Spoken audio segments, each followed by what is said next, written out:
자, 검찰의 전방위적 압수수색에 문다혜 씨도 억울함을 호소하는 듯한 글을 SNS에 올렸는데요. 먼저 과거 문다혜 씨의 얘기를 들어보겠습니다. 아빠를 저는 무한히 존경하고 신뢰합니다. 제가 회사 그만두고 결혼해서 아이 낳고 전업주부가 됐을 때 아버지께 푸념을 했었던 적이 있었어요. 그때 아버지께서 제게 말씀해 주셨어요. 가장 중요하고 큰일을 해내고 있는 네가 너무 자랑스럽다고. 저는 그 한마디를 가슴에 새기며 엄마로서 자부심을 느끼며 살고 있어요. 자, 그런데 문다혜 씨가 이제 압수수색이 있은 직후에 글을 하나 올렸습니다. 그 글 내용이 이런 내용입니다. 그 돌을 누가 왜 던졌을까?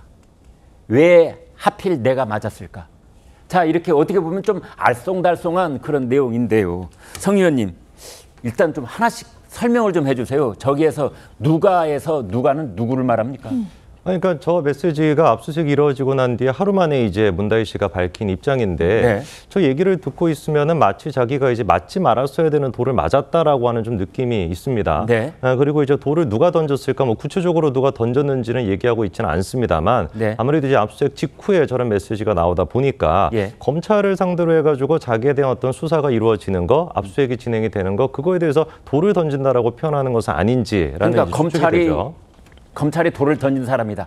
약간 제가 느끼기에는 그렇게 좀 읽힙니다. 저 메시지 그리고 자체가. 왜 던졌을까요? 왜는 그 무슨 뜻입니까? 아니, 그러니까요. 왜 하필 내가 맞았을까? 왜 돌을 던졌을까? 이렇게 얘기하는 거는 돌을 던질 어떤 상황이 아니었고 돌을 던져서는 안 됐던 것인데 던진 거다. 약간 이런 뉘앙스 아니겠습니까? 네. 검찰의 어떤 수사 자체가 불필요한 것이고 하지 말았어야 되는 것인데 그거를 뭔가 좀 억지로 지금 진행하고 있고 그거에 대한 피해자가 나다라고 좀 호소하는 것처럼 저는 느껴지더라고요. 정작 돌을 맞을 사람들은 따로 있는데 그게 엉뚱하게 나한테 날라왔다. 뭐 이런 의미는 없을까요? 약간 그런 맥락도 저희가 볼 수 있는 게 왜 하필 내가 맞았을까 네. 이렇게 쓰고 있거든요. 예. 왜 내가 맞았을까도 아니고 왜 하필 내가 맞았을까라고 얘기하고 있다 보니까 정작 맞아야 되는 사람은 따로 있는데 내가 맞았다. 이렇게도 분명히 해석이 될 수 있을 것 같습니다. 네. 그리고 이제 문다혜 씨의 저 글 같은 경우는 처음에 이제 시작하는 내용이 아무도 없는 숲속에서 큰 나무가 쓰러졌다라고 하는 문장으로 저 글을 시작을 했었거든요. 네. 그럼 아무도 없는 숲속에서 큰 나무, 이것도 좀 알쏭달쏭한 얘기긴 한데 큰 나무가 도대체 누구를 또 지칭을 하는 것일까?